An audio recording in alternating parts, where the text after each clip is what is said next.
sulke dinge gebeur met tegnologie partykeer, maar as jy wil met om te gebeur nie, en mens kan maar niet vir jouself indink, wie sit agter dit baie keer, nee. Maar nee, ons gaan voortgaan met die woord van die Here, so, Valerinus het gou opstel, reg is, dan kan ons aangaan. Jy kan so lank blaai na Psalm 51, ons gaan Psalm 51 saam lees. Ons het laasweek so vinnig daarna verwys, ook tydens die diens, en ons het nie daarby uitgekom as gevolg van die feit dat ons oor baie goeders moes gepraat het, en die tyd het ons net ingehaal. Maar kom ons lees Psalm 51. Nou Psalm 51 en Psalm 32 is deur Dawid geskrywe, soos baie van die ander psalms, maar in 'n spesifieke tyd, waar Dawid dan ook 'n stryd gehad het, 'n inwendige stryd met die skuld wat hy gedra het, oor sonde wat hy gedoen het, en hy het nie net een sonde gedoen toe hy met Batsheba oorspel gepleeg het nie. Dawid het eintlik in die proses het hy al die wette, al die 10 gebooie, die wette en die 10 gebooie wat betrekking het op sy naaste, het hy almal oortree.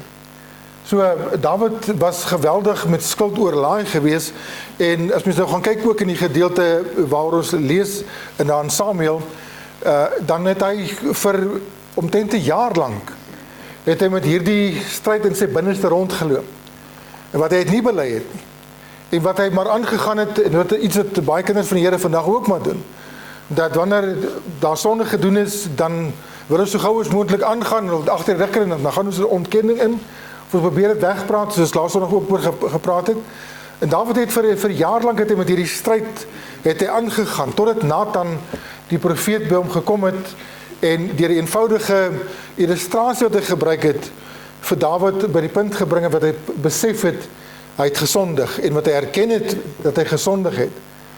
Nou die feit dat Dawid dit onderdruk het, beteken nie dat Dawid nie die erns van die sonde besef het nie.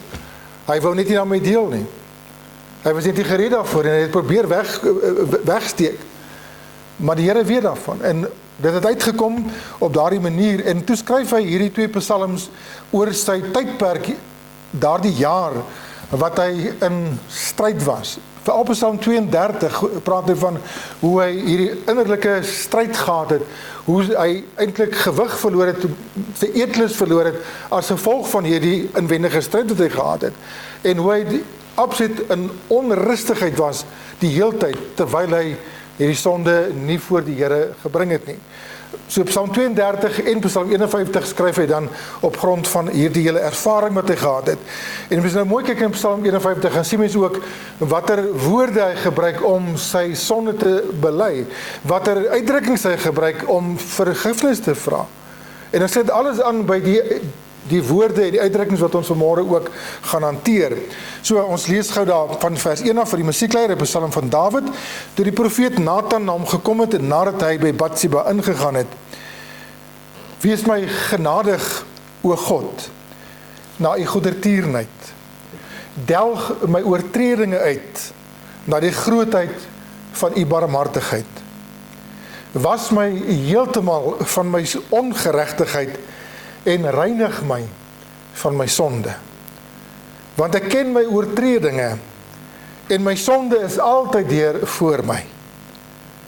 Teen u alleen, in die eerste plek het ek gesondig, en gedoen wat verkeerd is in u oë, sodat u regverdig kan wees as u spreek, rein terwyl u gerig hou.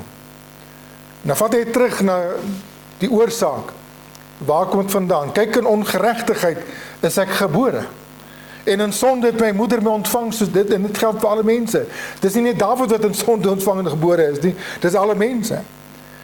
Kyk, u het 'n welgevalle aan waarheid in die binneste, en in die verborgene maak jy aan my wysheid bekend. Ontsondig my met hyssop.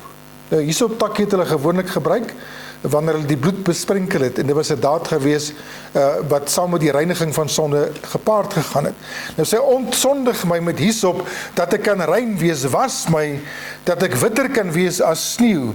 Laat my vreugde en blydskap hoor, laat die gebeente juig, wat u verbrysel het.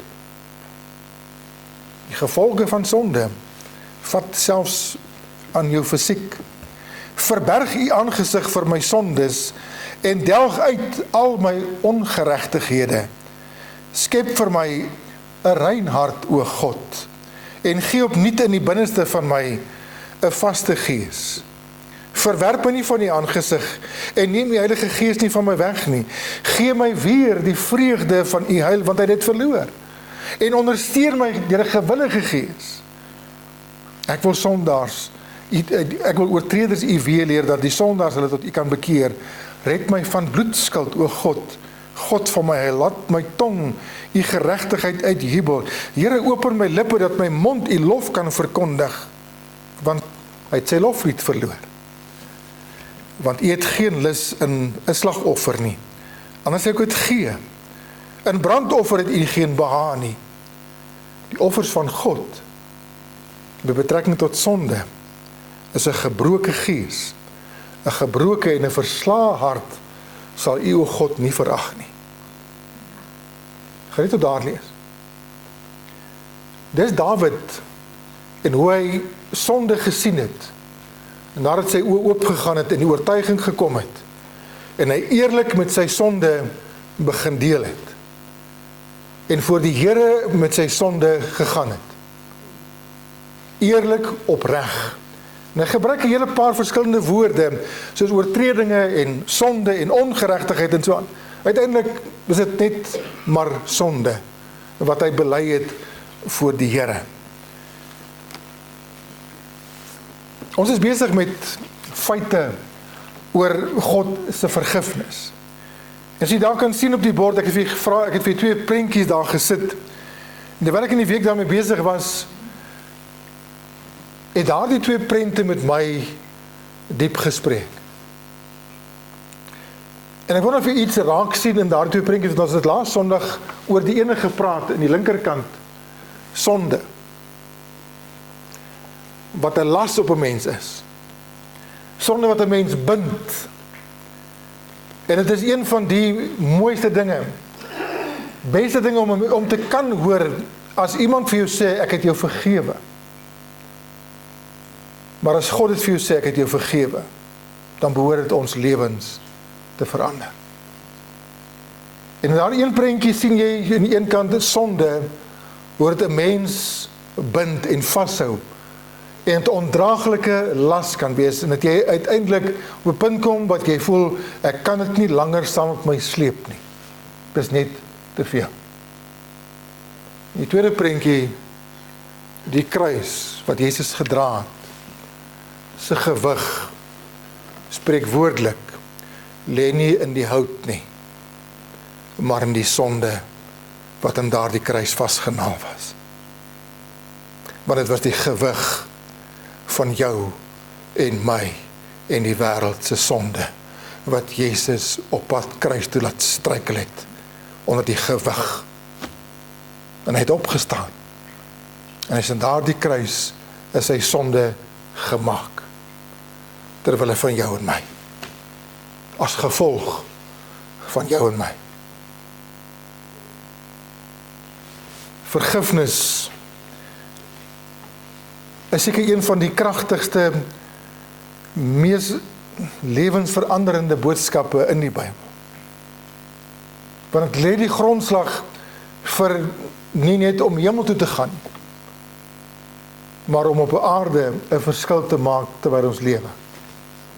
En ek wil dit reg aan die begin sê, dat jy dit nou hoor en onthou. Want ek gaan dalk later in die diens weer sê, niemand van ons word vergewe om in die eerste plek hemel toe te gaan nie. Het jy my? Ons word nie vergewe ten eerste sodat ons kan hemel toe gaan nie. Dis die bonus. Ons word vergewe sodat ons met God reg kan lewe. Sodat ons in 'n verhouding vader-kind kan lewe in die ware sin daarvan. En tog sit ons met baie wanpersepsies, onkunde omtrent vergifnis. En die boodskap van die Bybel, soos ons laasweek vir u gesê het ook, is nie so seer dat ons die Here moet gedurig vra vir vergifnis nie. Maar dat ons moet glo, hy het klaar vergewe. Dis die belangrike. So, daar's 'n paar vrae wat ons gaan hanteer in hierdie tyd. Wat is die betekenis van die woord in die Ou en die Nuwe Testament? Waarom soek ons vergifnis? Wat beteken dit om vergewe te wees? Waarom kan en wil God vergewe? Waarom ervaar ons dit nie baie keer? Maar hoe vergewe die Here? Hoe ontvang ek dan daardie vergifnis? Hoe weet ek is vergewe? En dan gaan ons ook so 'n paar Bybelverse moet hanteer wat mense verkeerd verstaan. En wat ons baie jare mee saamgekom het. En sommige van hulle gaan dalk vir u so 'n bietjie skokkend wees. Gaan dalk vir 'n eye-opener wees. Want ons word op 'n sekere manier baie keer geleer en ons praat net agter dit aan. En ons dink nie daaroor, ons gaan vra nie.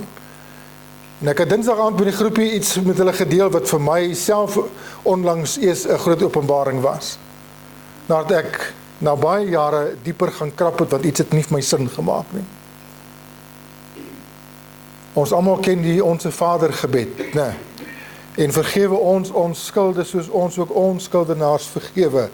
En daar's iets wat ons in daai teksversie moet verduidelik, wat die appelkar omkeer, wat vergifnis betref. 1 Johannes 1 vers 9, as ons sondes bely, hy is getrou en regverdig om ons die sondes te vergewe en van alle ongeregtigheid te reinig.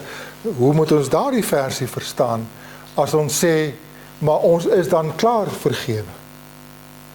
Christus het 2000 jaar terug reeds ons vergewe. Hoe werk dit dan nou?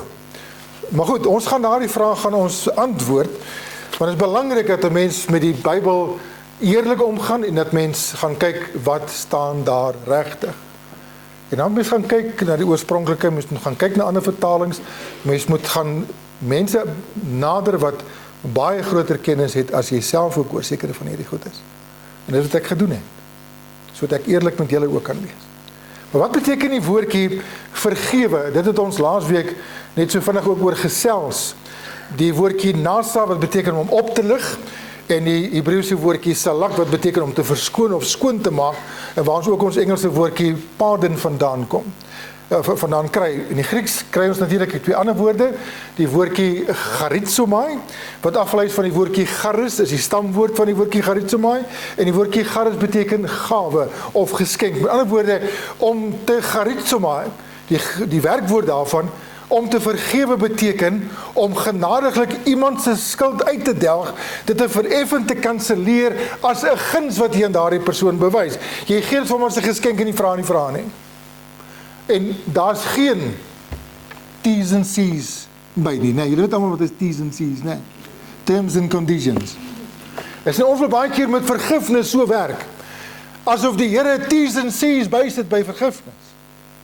En dan wil ons ook, omdat ons sy vergifnis verkeerd verstaan, wil ons, wanneer ons vergewe, wil ons ook T's and C's bysit.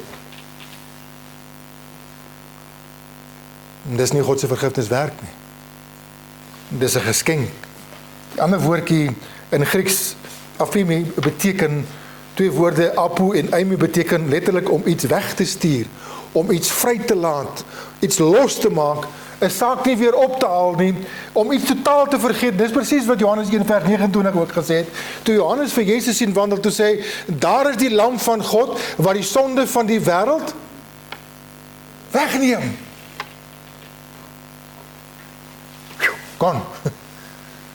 Uit sig verwyder, kanselleer, wegstuur. Dis wat dit beteken. So om te sê, ek vergewe, of het nou van God se kant af kom, en of het nou van ons kant af uitgedeel word, beteken, jy skuld my niks. Jy is onvoorwaardelik vry. Ek spreek jou vry, ek verskoon jou, my toorn is afgewend, ek is nie meer kwaad nie, jy is vry. Maar wat doen ons baie keer wanneer ons vergewe? Ek vergewe jou, maar bly net uit my pad uit. Nee. Ek vergewe jou, maar ek wil niks meer met jou te doen hê nie. Is dit vergifnis? Soos God vergewe, as hy het met ons moet doen, sonder moeilikheid. Maar hy doen dit nie. So die definisie van vergifnis is om skuld te vereffen, om uit te delg, om 'n las van iemand af op te lig en weg te neem, om in so mate, hoor nou mooi, ek weet nie, daai woorde moet jy mooi vat, wat ek daar vir jy geskryf het, om in so mate voorsiening te maak vir die persoon wat vergewe is, dat hy nooit weer in skuld kan beland nie. Romeine 8 vers 1 sê, daar is dan nou geen veroordeling vir die wat in Christus Jesus is. Die hoekom? Die term, die deurslag is in Christus, dit is wedergeboorte, dis redding. Daar is geen veroordeling. Hoekom? Want Jesus het nie net ons skuld weggeneem nie, hy het gekanselleer, en hy het so 'n mate voorsiening gemaak met sy vergifnis, dat ons nooit weer skuld kan oplaai nie. Wat hij gebring het, die offer wat hy gebring het, kan kanselleer en kan oortref nie. Ons kan nooit weer uit balance uitraak nie. Verstaan jy wat ek sê? Miskien ek het so op daai manier vir u verduidelik. Maar ons kan nooit weer die skale laat tip nie. Dat my sonde, genade, kan ek weer die Engelse woord gebruik, dat my sonde, genade kan outweigh nie. Weet wat is die goeie nuus nou? Nou kan ons doen wat ons wil, want ek is vergewe. Sê julle nee? Ek sê ja.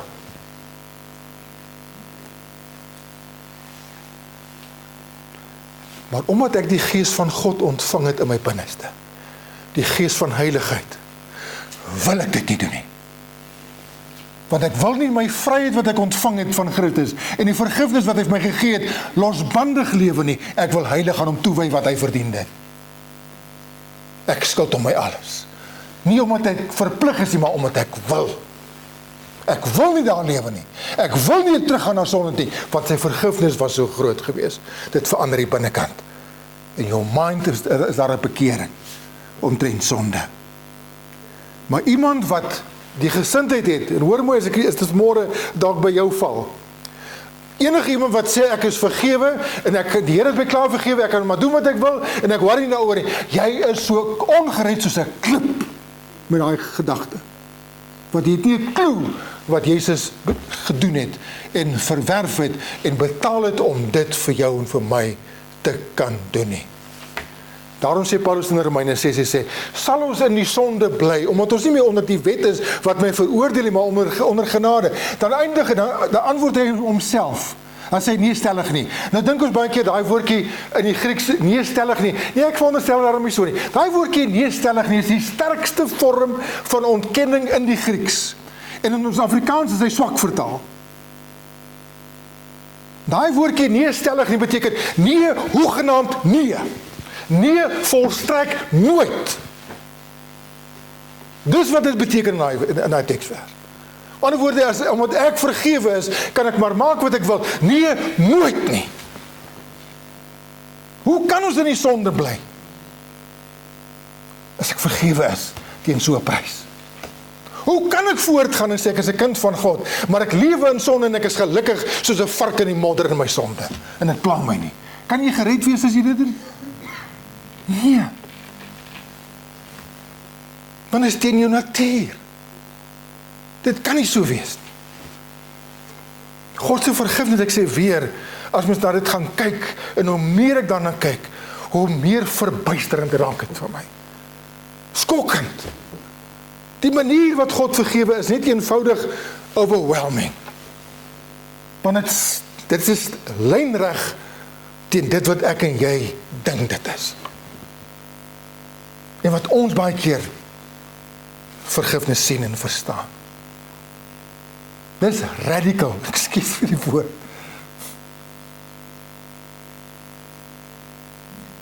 En ek wil hier met saam met my hier reis vat, want ons gaan 'n rukkie besig wees met vergifnis, want hoe meer ek daarmee besig is, terwyl ek met die woord besig is in die week, dan kom die dinge op, en die gedagtes raak het meer, dan bær ek hulle, en ek het nou al genoeg by mekaar vir nog 2 of 3 boodskappe. En vergifnis is die rykdom van God.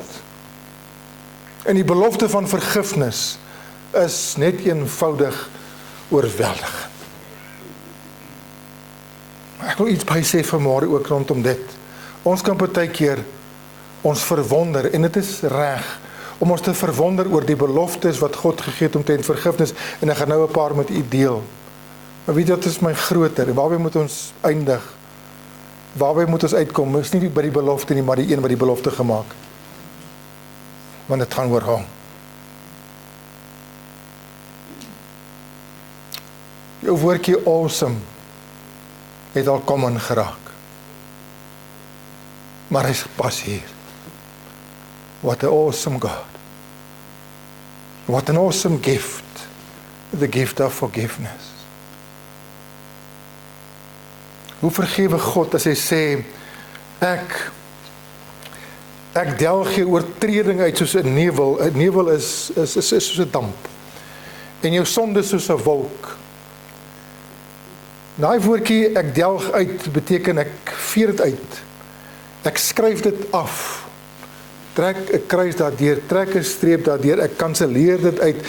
Ek verwyder elke gedagte omtrent daardie sonde verwyder ek. Soos 'n damp wat net eenvoudig verdwyn. Die ouens wat 'n twakkie vat sal weet waarvan ek praat, as jy uitblaas raak jy weg, né? Soos mis voor die son. Gaan. Jesaja 43 vers 25 sê, ek is dit wat die oortredinge uitdelg om my ontwil. Ek wens ek het tyd om vanmôre oor hierdie teksvers alleen te praat. Vergifnis gaan nie oor jou nie. In die eerste plek nie. Ons baat daarby, maar God vergewe jou en my om Christus wil. Omdat hy die offer van sy seun so hoog ag. Dis ook my vergewe. Ek delg jou oortreding uit om my ontwil. En jou sondes dink ek nie. God vergeet.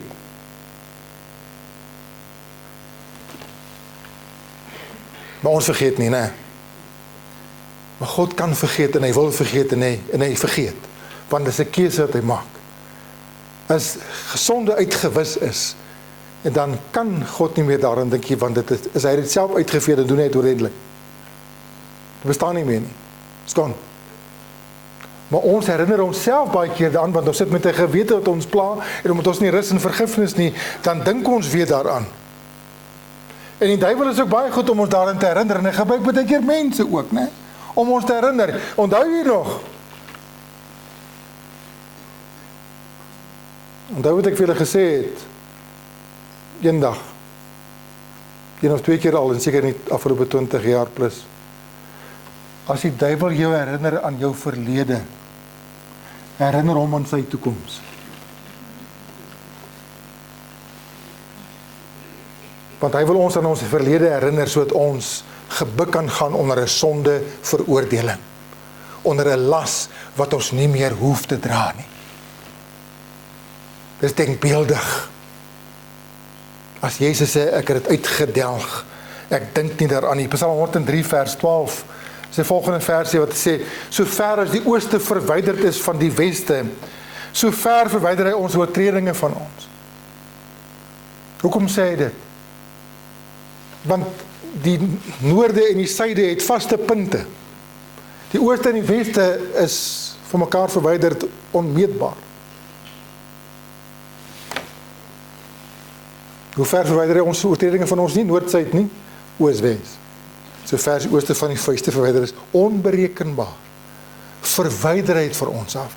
Op ander woorde, heeltemal buite bereik, asof dit nog nooit bestaan het nie. Hoor jy daai nie? Wanneer die Here jou en my sonde vergewe, dan is dit asof dit nooit bestaan het nie.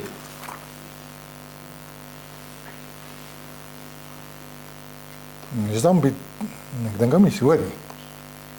Kan ons hier binne kan protesteer, né? Jo. Micha 7 vers 19. Hy sal hom oor ons ontferm, ons ongeregtighede vertree. Daai woordjie vertree, het ek net gaan kyk ook, beteken om minagtend op iets te trap.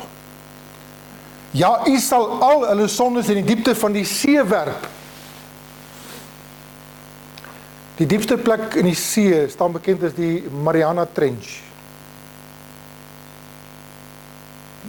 Niks, niemand, tot dusver, en ek sal so ver gaan om te sê, tot wat die Here kom, sal ooit in staat wees om die diepte van die Mariana Trench te kan bepaal en daar te kan uitkom nie. Want die diepste plek in die see is dieper as wat die hoogste berg op aarde is. Die hoogste berg op aarde is, wat hier nou weer? Tafelberg, nee. Kyk het hoeveel wakker is. Die hoogste berg Mount Everest, nee? K2, is dit ook bekend staan, die twee hoogste pieke daar. 29.000 voet. Nee, dit is reg, nie, as dit, ja, dit is reg. Dit is so 9.000 meter, 9 kilometer.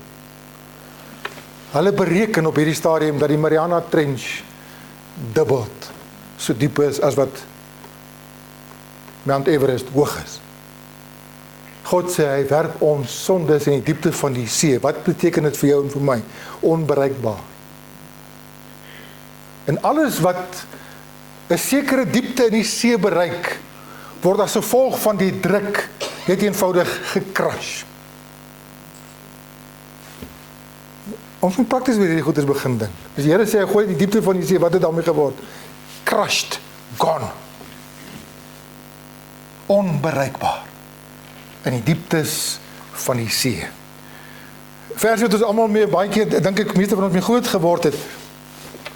Jesaja 1 vers 18 het ons ergens al mee te doen gekry, né? Wat sê, kom nou en laat ons die saak uitmaak, al was jou sonde soos skarlaken, dit sal wit word soos sneeu. Al was dit rooi soos purper, dit sal word soos wol. Die twee, wat ek daar gebruik, skarlaken en purper, wat interessant is, hoekom hy hierdie twee woorde gebruik, om 'n kledingstuk te kon, kom ons gebruik nou maar die Engelse woord die julle almal ken, om hom te dye, nee, om hom te kleur, was 'n proses gewees waar hulle 'n sekere wurm gebruik het, wat 'n rooi vloeistof afgegee het wanneer hy gecrush is. Dat hulle daai vloeistof gebruik om kledingstukke mee te kleur. Daai stof, of daai, noem het nou maar kleurstof wat hulle van die wurm af gekry het, was so sterk, dat as 'n kledingstuk met dit gedaai was, het jy het nie weer wit gekry. Dit is so, nou goed niks op werk. Daar's niks wat dit kan blyk nie. En dit was van so gehalte gewees, dat, dis nie soos vandag se goed, as jy koop 'n ding, en as dit genuine nou nie, en dan is dit nou donkerblou, of is donkerrooi, en na 'n jaar dan is hy pink, of hy is ligblou nie. Nee. Want hy fade. Kledingstukke van destyds, wat gedaai was, skarlaken en purper, het nie gefade nie. En nou kom Jesus en hy sê, al was jou sonde so in jou in, en dat dit nie eers kan fade nie, en dat dit nie uitgewis kan word nie, ek sal dit uitwis.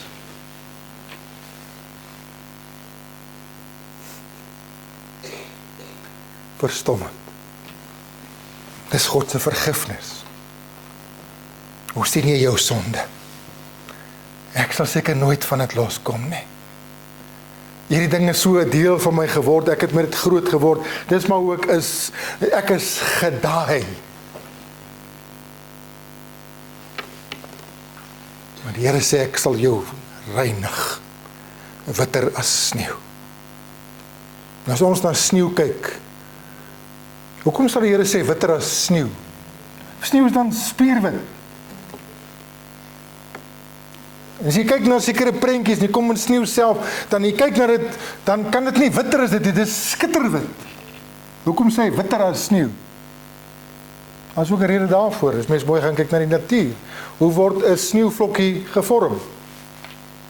Net soos 'n reendruppel.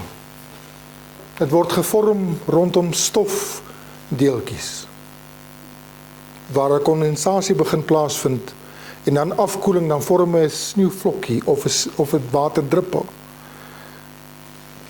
Hy moet iets hê waarin hy kan vorm.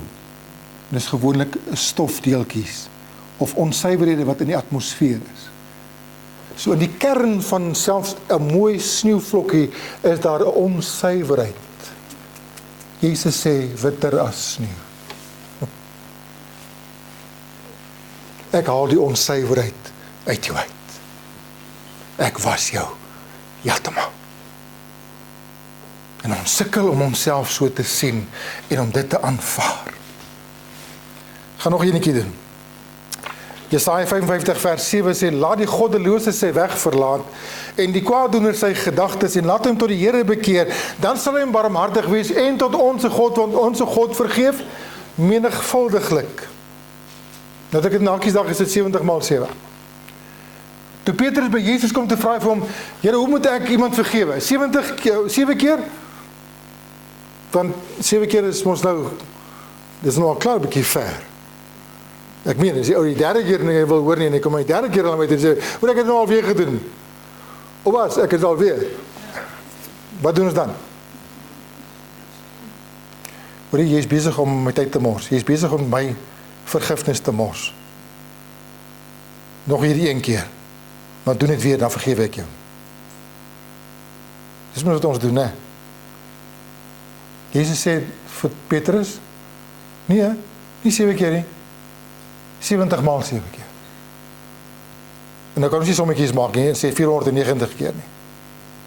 Want dis nie die bedoeling van die teksvers nie. 70 maal 7 beteken net eenvoudig, menigvuldiglik, oneindiglik. Nou vra ek die vraag, as Jesus vir Petrus so antwoord gee, en hy sê, hoor so, jy moet jou broer 70 maal 7 keer bereid wees om te vergewe. En God doen dit self nie. Maak het sin?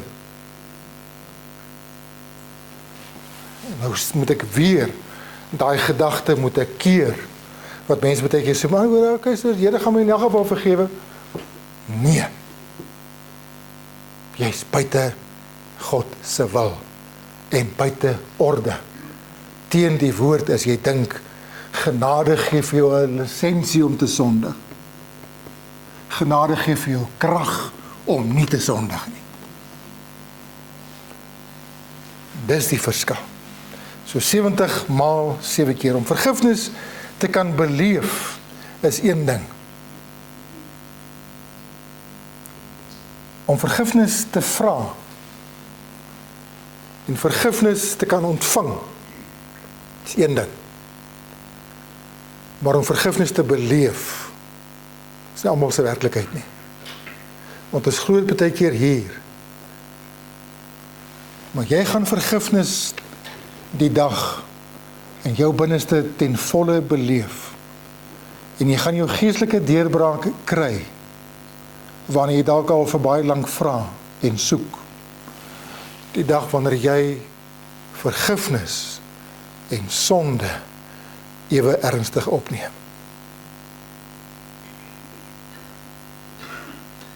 Want baie van ons soek die vergifnis sodat ek kan aangaan. Maar vergifnis het 'n doel. En dis wat ek nou kortliks inleidend oor gaan gesels. Ons het daar nog 'n bietjie tyd. Goed, my kom 'n stelling en ek wil lees dit saam met my wat ek nou hier saam met julle wil vat. Die feit dat God so eenvoudig kan en wil en sal vergewe, beteken nie dat God nie sonde ernstig opneem nie, maar dat hy die dood van sy seun hoër ag as sonde. Die offer oortref die oortreding. Genade en vergifnis oortref altyd enige oortreding. Dit gee hoop en sekerheid vir die mens. Ons val in wanhoop wanneer ons dink my sonde is te groot vir God se genade, vir God se vergifnis. Wanneer ons dink my sonde is erger as dit wat Jesus moes deurgemaak het aan die kruis. Die feit dat Jesus homself oorgegee het om gekruisig te word, om geslaan te word, en hy het niks gedoen, hy besef vir my, hy het iets geweet. Ek doen dit terwille van 'n groter saak. Ek gaan deur dit gaan terwille van julle. Sodat julle kan vergifnis in die volheid daarvan kan beleef as kinders van die Here. Ek gaan al die pad wat julle moes gegaan het. Julle ken die uitdrukking wat mense baie keer sê, life isn't fair, né? Die lewe is nie regverdig nie. As die lewe fair was, hoor mooi wat ek gaan sê. En hierdie moet huis toe gaan. As die lewe fair was, dan het ek en jy aan die kruis gehang.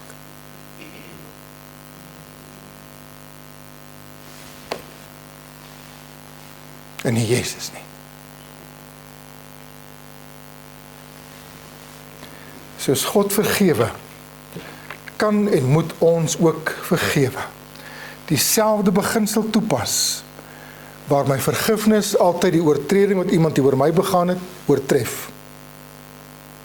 Kan ons praat van iets is onvergeeflik, of dit wat jy gedoen het is onverskoonbaar, in die lig van wat Jesus gedoen het met jou en my sonde? Kan ons? As God dit kan vergewe wat teen hom, die hoogste gesag as almagtige skepper gepleeg is, hoeveel te meer kan en behoort ons dit te vergewe wat onderling teen ons as skepsels begaan word. Ja, dit is baie keer, maar dan goed as ek bereid is om graf toe te gaan, ek sal jou nie vergewe nie. Gaan jy vergifnis beleef? Sorry. Die definisie van vergifnis is om op te lig en weg te stuur. Die skuldlas van iemand weg te neem en iemand lig en vry weg te stuur. Release hom. Release haar. Spreek vry. Jy kan net gee wat jy het. As jy vergifnis van God ontvang het en jy weet wat dit vir jou beteken het, dan word dit maklik om iemand anders te vergewe. En miskien moet ek nou gou daai teksvers inbring van Matteus 5 vers 12. En vergewe ons skulde soos ons ook ons skuldenaars vergewe. Nou gebruik mense daai teksvers om te sê, as jy nie vergewe nie, gaan God jou ook nie vergewe nie. Maar, dis hoe ons net groot geword het, né? Maak het sin? Maak het sin teenoor die res van die Bybel, teenoor wat Jesus gedoen het? Nee. Kom wees eerlik. Jy kan nie iemand vergewe as jy nie eers vergifnis van God ontvang het en verstaan wat vergifnis is nie. Ek sê weer, jy kan net gee wat jy het. Jy kan nie vergifnis gee wat jy nie self het nie. Want jy gaan op jou terme vergewe. Jy gaan volgens jou verstaan vergewe. En die Bybel leer vir my, vergewe mekaar soos God in Christus julle vergewe het. God stel die standaard. En nou kom ek in die week op iets af, laasweek. En ek gaan kyk na daai teksvers. En daai woordjie soos. En nou wat ek sê, het vir my duidelikheid gebring. Wat jy daarmee maak, oor na jou toe. Jy kan gaan ondersoek, as jy self ook wil. Gaan verder ondersoek. Maar dit is wat het my gevat. In die Grieks word daar 'n woordjie gebruik, daai woordjie soos. Vergewe ons skulde soos ons ook ons skuldenaars vergewe. En daai woordjie soos in die Grieks, die woordjie hos. En die woordjie hos kan op 7 verskillende maniere, onder andere, daar nog meer ook nog as jy mooi gaan kyk, maar ten minste 7 verskillende maniere vertaal word. En die eerste ene wat opkom is as, wat ek moet vertaal is ook. Even as. En baie ander vertalings. Maar daardie woordjie hos kan ook in 'n sekere sin, en ek glo in hierdie sin vooral, van hierdie teksvers, vertaal word met, en ek gaan Engels gebruik, so that. En daar lê die antwoord vir my. Kom ons lees dit weer. Vergewe ons skulde, so that we can forgive them that trespass against us. Maak vir my op. Daar is sommige wat dit reg vertaal het. Maar daar's 'n klein stem daar buitekant. Klein groepering van kommentators wat die woordjie "so that" verkies as 'n vertaling vir hos. Hoekom het hulle die ander gaan kies? Ek verstaan nie. Maar ek skaar my by die "so that". Want ek maak net eenvoudig my Bybelse sin teen die res van die Bybel. Want ek kan nie die standaard stel vir God se vergifnis nie. Hy stel die standaard vir my vergifnis. En as ek eers sy vergifnis beleef het, soos hy my vergewe het, dan kan ek vergewe op my beurt. Vergifnis is iets wat moet deurwerk. Maak dit vir sin? Jy gee wat jy het. Die volgende gedagte gaan ons dalk so 'n bietjie oor die tyd vat, as jy reg vir hom. Want hy sluit aan by hierdie. En ons het laasweek ook nie by dit uitgekom en nou moet ons daarby uitkom. Daar's altyd twee elemente. Skiet dan net volgende slide kom. Daar's altyd twee elemente by vergifnis, 'n dubbele impak by vergifnis wanneer God my vergewe. Wanneer ek na die Here toe kom en ek erken ek is verlore, ek is sondig en ek het sy vergifnis nodig, is daar altyd twee dinge teenwoordig. Totale kwytskelding, skuld word mee gedeel. Maar terselfdertyd, onlosmaakbaar daarvan, is die tweede element ook daar 'n totale herstel. En ons gebruik twee woorde in die teologiese terme. Ons praat van absolutie en restaurasie. Wanneer vergifnis plaasvind, is daar absolutie en daar is restaurasie. Absolutie beteken, ek word kwytgeskel. Skuld uitgevee, uitgedelg, absolution. En die oomblik is die absolution plaasvind, van die volgende stap onmiddellik plaas, en is God se werk. En restoreer. Sodat ek in 'n verhouding met hom kan begin lewe. Maar meeste mense soek net absolutie. En dan ploeter hulle in hulle sonde voort. Maar jy moet God kans gee. En jouself onderwerp en toewyn, sê Here, ek soek ook restaurasie. Ek kan nie net vergifnis vat. Ek moet albei vat. As jy nie die een wil vat, vat jy eintlik niks. Want hierdie twee dinge is soos die twee kante van 'n muntstuk. Jy betaal nie met die Mandela kant nie, nee. Jy kan vir enige ou by die winkel, jy kan hom 'n noot gaan wys wat net een kant uit, hy gaan hom nie vat nie. En as jy selfde met hierdie ook. Jy kan nie die een vat nie. Want as ek nie die een wil vat, maak die hele transaksie ongeldig. Werk nie. So dis belangrik hierdie. So en hierdie is vir my eenvoudig, verbuisterend, weer eens verstommend, selfskokkend wat die Here doen. Absolutie beteken die volgende. Gaan gesaam met julle lees. Hy sê dis die formele en volkome kwytskelding van my sonde skuld. Die totale vryspraak van die skuldige. Dis ek en jy, sondaar. Die uitdelging van sy skuld. Skoonvee, begenadiging, om die las wat hy onderlewe op te lig en weg te stuur. Sodat daar geen skuld, geen straf, geen vonnis, geen boete oorbly nie, want die vonnis wat Jesus aan die kruis uitgedien het, is uitgedien. Die strafproses wat die sondaar betref, is aan die kruis afgehandel. Never to repeat it again.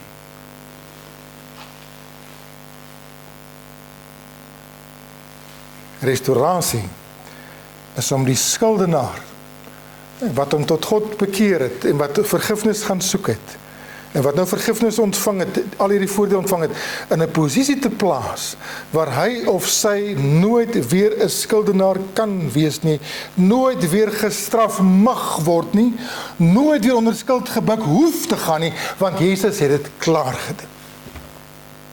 So as jy onder jou eie sonde wil aangaan, onder selfveroordeling en met 'n skuldklas, is dit jou keuse. Jy hoef nie. Want Jesus het dit weggevat.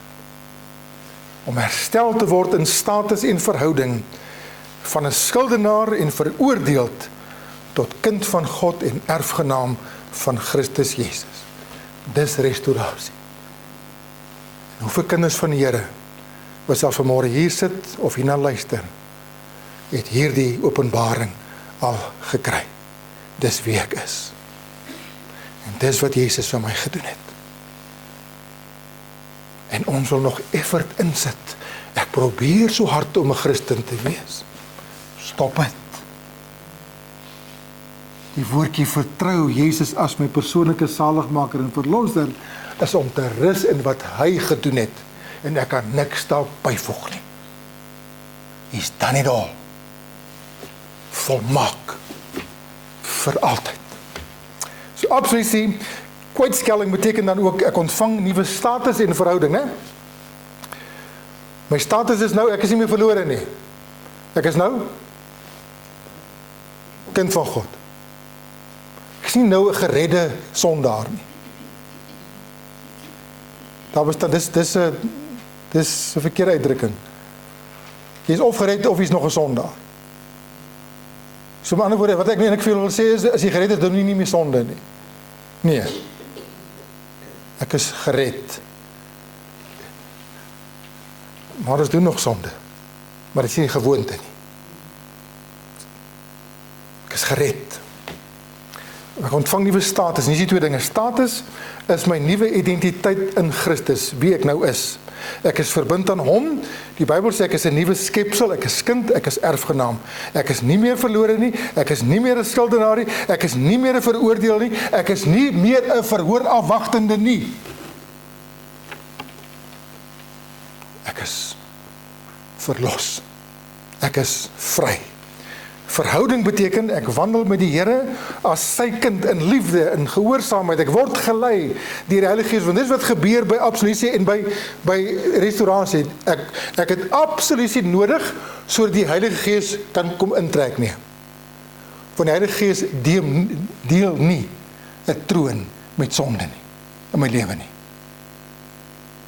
My skuld moet weggeneem word, ek moet gereinig word in my gees, sodat ek Heilige Gees kan ontvang.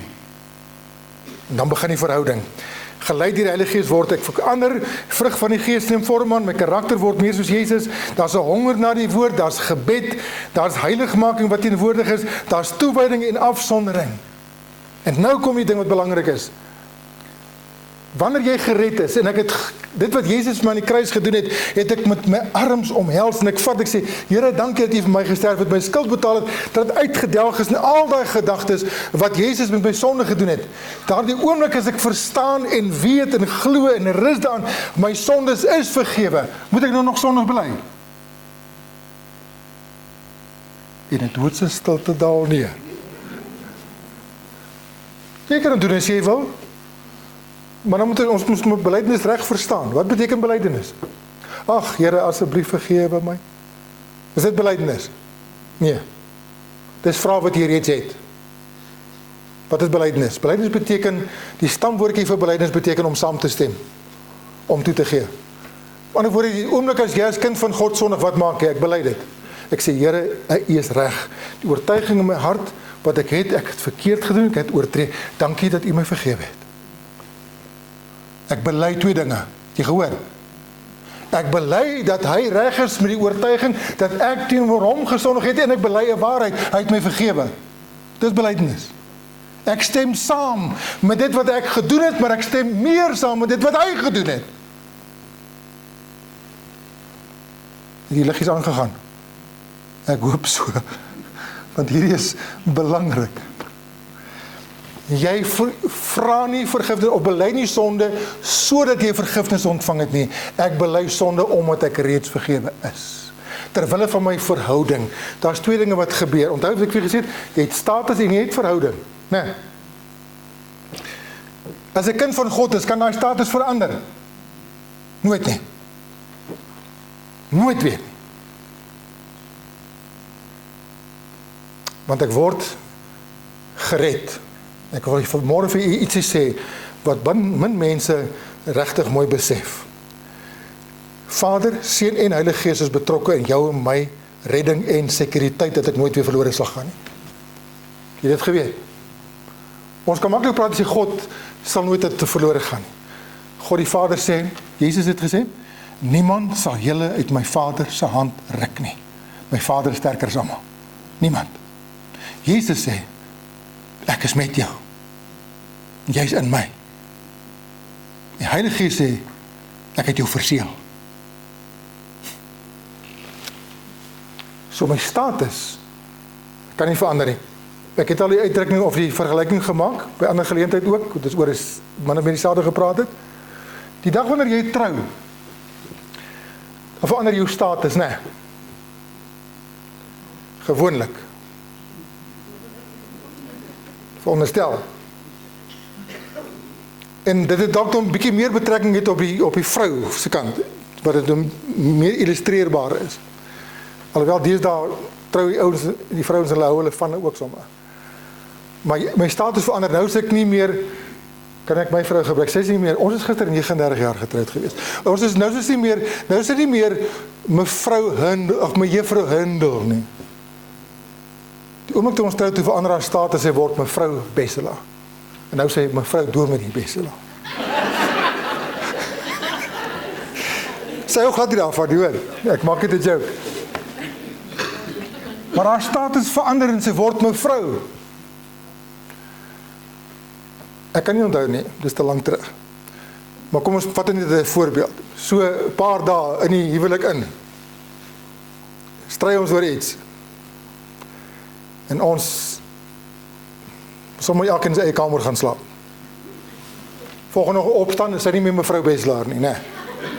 Is dit so? Wat het verander? Haar status of haar verhouding? Haar verhouding. Het haar status verander? Nee. As jy en ek sondig as kind van die Here, my status verander nie. Maar my verhouding met God verander. En terwille van die verhouding wat ek so belangrik ag, so kosbaar ag, 'n verhouding met God die Vader, hoekom bely ek? Terwille van my verhouding, sê Here, ek is jammer, ek het ons verhouding, het ek versuur. Ek het gesondig, ek het ingemeng, ek het inbreuk laat maak op ons verhouding. Vader, ek is jammer daaroor, maar dankie vir die vergifnis. En die verhouding gaan aan.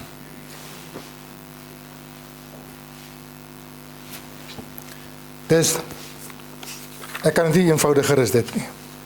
Niemand kan in 'n verhouding met God leef as kind van God sonder vergifnis nie. Vergifnis, kwytskelding vorm die basis en fondasie, daarom moet eers absolutie plaasvind. Restaurasie bring my dan in 'n verhouding met God. En dit is een van die hoofredes waarom God vergewe, om ons as verlore mens terug te bring wat van sonde vervreem was. Ons natuurlike toestand is verlorenheid, ons ontbreek lewe. Hy wil ons terugbring na hom toe, sodat ons saam met hom kan lewe. Die tragedie is, die meeste mense soek net die een helfte. Solank my sondes vergewe is ek happy. Dis 'n munt, dis 'n noot met net een kant. Want hy het hom wat geen sonde geken het nie. Dit is Jesus. Sonde aan die kruis gemaak. Hoekom? Want al ons sondes, die mensdom se sondes is oorgeplaas na hom aan die kruis. En toe Jesus aan die kruis hang, was dit een stuk sonde. Veragtelik en verwerplik vir God die Vader in so mate dat God moet onttrek. Want hy kan sonde nie aanskou in sy heiligheid nie. En hy sien sonde aan die kruis. En vir 'n paar oomblikke aan die kruis roep Jesus uit, my God, waarom het U my verlaat? Want hy word sonde gemaak. Jou en my sonde. Dit word ook genoem regverdigmaking. Nou gaan ek dit afsluit, en ek het nou 'n slide voorberei, die laaste enetjie, om dit te illustreer, van hoe dit werk. As jy kyk, dit is ons lewe, die balansstaat van elke mens se lewe. Wat ons het, is ongeloof, selfregverdiging, goddeloosheid, opstandigheid, gemeenheid, in praatjies en in woord, onheiligheid, liefdeloosheid, bitterheid, onreinheid, skynheiligheid, ontrouheid, ondankbaarheid, oortreders van die wet, sondaars, dis wat ons is. Ons is skuldig en veroordeeld sonder God en sonder hoop in hierdie wêreld. Dis jou en my natuurlike toestand. Wat het ons aan hierdie kant? Niks. Ons sit net met skuld. Ons is 'n slaaf eintlik van sonde en ongeregtigheid. Ons is leeg. Ons is arm in die gees. Ons is naak voor die Here. Ons is dood in ons sonde. Ons is besig met dooie werke. Ons is op pad hel toe. Dis die werklikheid van die mens se balansstaat as hy gebore word. Dis 'n realiteit en dit geld vir elkeen van ons. En jy kan niks doen om dit te verander nie. Niks. Maar, wat gebeur in die kruis? Hoe lyk ons nuwe balans daar? Jezus roep uit in die kruis, tetelestai. Dit wat jy daar op die linkerkant gesien, betaal, uitgedelg, vereffen, skoon gewas, uitgedelg, vergewe, vry. Daai wat ek nou daar was? Skuldig, veroordeling sonder hoop, sonder God? Kan. Dit wat nou daar staan, kyk mooi, niks, skuld, slaaf, alles daai goede. Wat word van dit? Word omgeruil. Nou het ek alles ontvang. Nou is ek in onskuld voor die Here. Nou is ek kind van God, vervul met alles wat ek nodig het. Ek is ryk gemaak in Christus. Ek is gekleed met geregtigheid. Ek is lewend gemaak. Ek dra die vrug van bekering en die vrug van die Gees en ek is op pad hemel.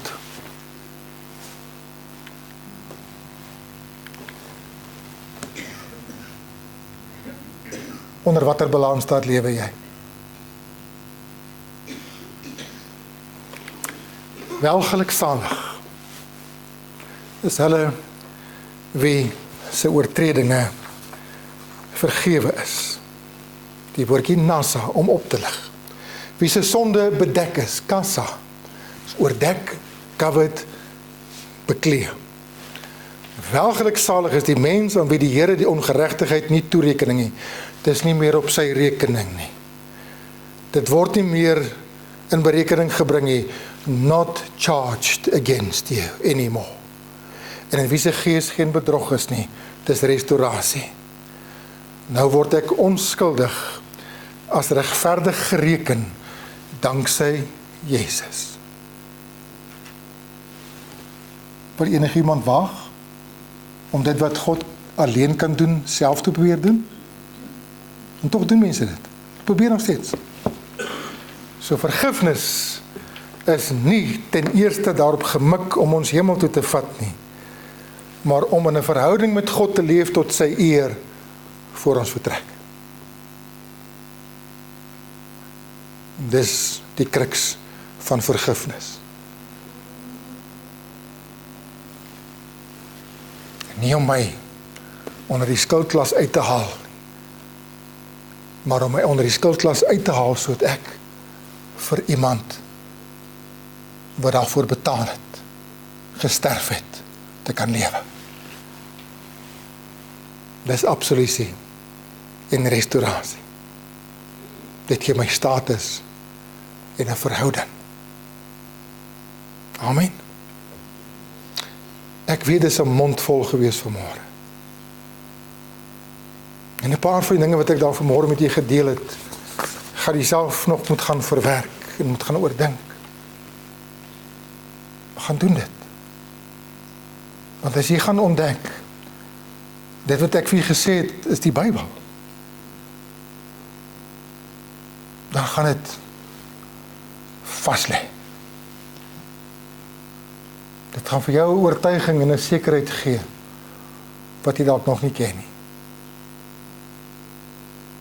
En jy gaan tot God se eer begin lewe, soos jy dalk nog nooit het nie. God het jou en my vergewe, om Christus wil.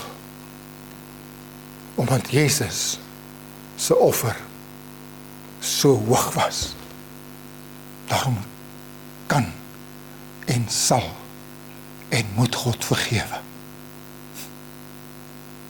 Anders te ontken hy sy seun. En hy kan nie. Onthou net, vergifnis, genade, gee jou en my nooit 'n lisensie om te sondig nie. Dan verstaan jy totaal verkeerd. Amen. Kom ons bid saam.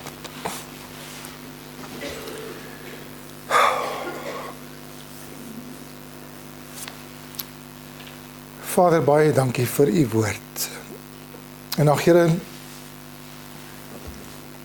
wat ek hier in my binneste ervaar vanmôre, is 'n verslaanheid aan die een kant oor die grootheid van u vergifnis. Maar Here, om oor so 'n saak te kan praat en sin te kan maak, dis u werk.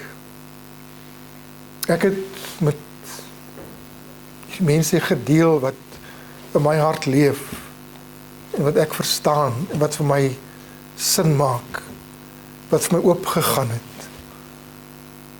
En ek bid dat u deur u Gees ook in elke hart dit sal werk. Dat er uiteindelik net by een punt uitgekom sal word. En dit is nie, nou voel ek soveel beter, nou verstaan ek, nou weet ek, nou glo ek, nou ervaar ek nie, maar dat ons by die punt kan uitkom sê, wat 'n wonderlike God, wat so 'n mate van vergifnis aan 'n mens wat dit nie verdien nie kan skenk. En wat met ons sonde, wat so 'n las kan wees, ons so kan vernietig, kan doen dat dit nie eens meer bestaan nie, dat u dit kan uitdelg, verwyder, wegstuur, begrawe, nooit weer daarin dink nie, buite bereik. Ons eer, Here, ons aanbid u vir die wonder van u vergifnis. Amen. Ons gaan afsit en sing ons